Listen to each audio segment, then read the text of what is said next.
সকাল থেকে কোমরের 12টা বেজে গেছিল। মাত্র একটা জিনিসে দুপুরের সব ক্লান্তি ও কোমর ব্যথা শেষ। গুড মর্নিং সবাইকে, কেমন আছো সবাই? আজকের সকালটা কিন্তু 8-10টা দিনের মতোই শুরু হয়েছিল। ঘুম থেকে উঠে সেই একঘেয়েমি রুটিন, বিছানা তোলা, ঘর ঝাড়ু দেওয়া, ঘর মোছা আর কাপড় ধোয়া। সকাল সকাল এত সব কাজ করতে করতে পিঠ আর কোমর একদম ব্যথায় টনটন করছিল। ভাবছিলাম আজকে মনে হয় রান্নাঘরে গেলে আর থাকতে পারবো না, কিন্তু পেট তো আর ব্যথার অজুহাত শুনবে না। আর তাছাড়া সকালে কাজ করার সময় মনটা বারবার বলছিল আজকে দুপুরে তো স্পেশাল কিছু রাখতেই হবে। যেই ভাবা সেই কাজ। কোমরের ব্যথা ভুলে গিয়ে ঝটপট চলে গেলাম ফ্রিজে। দেখি কি আছে। দেখি একটু চিকেন আছে আর হাফ কুমড়া আছে। আমাদের বাড়ির আবার সবাই পানি কুমড়ো দিয়ে চিকেন খেতে খুব ভালোবাসে।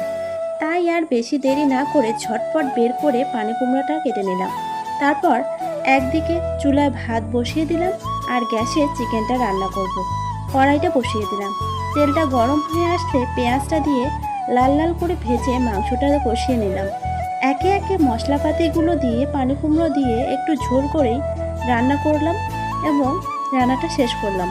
থালায় গরম ধোয়া ওঠা ভাত আর চিকেন দেখে কোমর ব্যথা চলে গেছে আত্মীয়র বাড়ি।